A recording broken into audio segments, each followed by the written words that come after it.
2024 के लोकसभा चुनाव से पहले इंडिया टुडे और सी वोटर ने सर्वे किया। इस सर्वे में इंडिया और एनडीए गठबंधन के बीच की दूरी के फासले को कम कर दिया गया है। बताया गया है कि दोनों गठबंधन के बीच महज 2% के मतों का अंतर रह गया है। सर्वे ये कह रहा है कि देश में अभी चुनाव हो गए तो बीजेपी की अगुवाई वाले एनडीए को सरकार बनाने का मौका मिल जाएगा। सर्वे में एनडीए को 306 और इंडिया गठबंधन को 193 सीटें दी गई हैं, अन्य को 44 सीटें मिलने का अनुमान जताया गया है, लेकिन फायदा इंडिया गठबंधन को मिलता दिख रहा है। बोलता हिंदुस्तान पर मैं हूं आपके साथ मिर्जा शाकिर। इंडिया टुडे सी वोटर के मुताबिक एनडीए और इंडिया के वोट का अंतर 2% रह गया है, लेकिन यह सीट में कन्वर्ट नहीं हो रहा है। ये बात कुछ हजम नहीं हो रही है। 2019 के मुकाबले इंडिया गठबंधन का वोट शेयर बढ़ने का कारण बताया गया कि Samajwadi Party, TMC, JDU, Shiv Sena जैसी पार्टियां साथ आई हैं जो पहले यूपीए में नहीं थीं।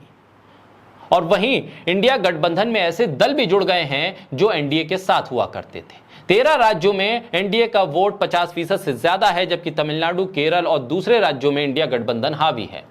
देश के स्तर पर अंतर कम हो रहा है, टक्कर जबरदस्त है, बीजेपी के लिए मुश्किल है और इंडिया गठबंधन को फायदा है।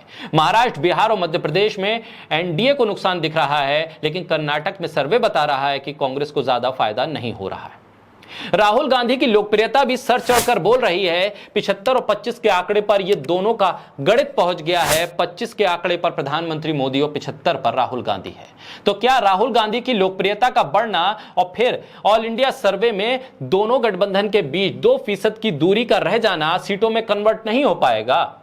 ऐसे में सर्वे जो कह रहा है कि बीजेपी हैट्रिक बनाएगी, उस पर सवाल खड़े हो रहे हैं, क्योंकि अगर आपका वोट प्रतिशत बढ़ रहा है, वोट प्रतिशत बढ़ते बढ़ते सत्ता पक्ष के वोट प्रतिशत से महज 2% नीचे है और आपके विपक्ष के नेता का जो लोकप्रियता का ग्राफ है वो 50% से भी ऊपर जा चुका है, तो क्या यह सीटों में कन्वर्ट नहीं होगा? सीटों में कन्वर्ट होने के लिए क्या कुछ आंकड़े और होना लाजमी है? यह बात सर्वे में निकलकर सामने नहीं आई है।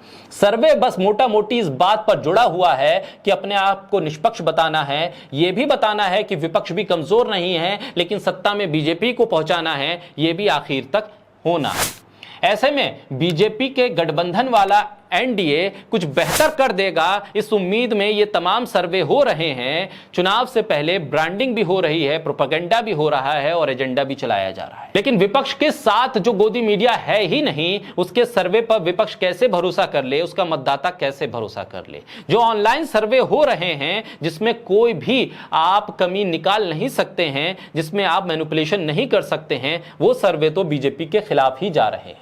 वो चाहे प्रधानमंत्री के कामकाज पे हो या उनके चेहरे पर हो, लोकप्रियता के ग्राफ पर हो, तमाम चीजों पर होने वाले ये ऑनलाइन सर्वे ये बता रहे हैं कि इंडिया गठबंधन तमाम चीजों में आगे है। और अगर ये सर्वे इस बात को बताते हैं कि इंडिया गठबंधन आगे है, तो फिर ये सीटों में कन्वर्ट क्यों नहीं हो रहा है? तो क्या विपक्ष इतना कमजोर है कि वो इन तमाम सर्वे बढ़ते हुए वोट प्रतिशत को सीट में कन्वर्ट नहीं कर पाएगा?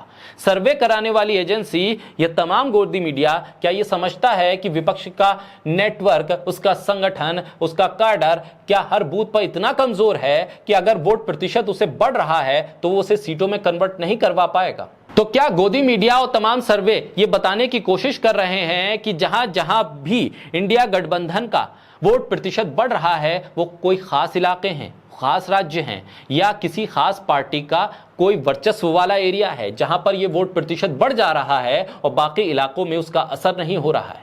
ये तमाम आंकड़े सर्वे के जरिए सामने रखे जाने चाहिए थे, लेकिन तमाम आंकड़े नहीं रखे गए हैं, तभी तो ये दुविधा पैदा हो रही है। एक तरफ तो एक टीवी चैनल ये बताता है कि राहुल गांधी का ग्राफ प्रधानमंत्री मोदी से 4 कदम आगे है, तो वहीं दूसरा सर्वे ये कह रहा है कि आप राष्ट्रीय स्तर पर तो वोट प्रतिशत बहुत ज्यादा हासिल कर रहे हैं, लेकिन सीटों में वो कन्वर्ट नहीं कर पा रहे हैं। ये दो तरह की बातों के साथ अगर कोई सर्वे अपने आप को निष्पक्ष बताने की कोशिश कर रहा है, तो समझिए कि चुनाव से पहले का ये एजेंडा है, जिसमें ब्रांडिंग भी शामिल है और जिसमें माहौल बनाने की कोशिश भी शामिल है। ऐसे में जब विपक्ष ये कहता है कि हमें गोदी मीडिया का बहिष्कार करना है, तो समझिए कि गोदी मीडिया को भी एक लॉलीपॉप देने की कोशिश हो रही है। ये बताया जा रहा है कि देखिए आपके वोट प्रतिशत को हमने बढ़ा दिया है, साथ ही बीजेपी को भी दिलासा दिया जा रहा है कि आपकी सीटों को बढ़ाते हुए आपकी सरकार बनवा दी है।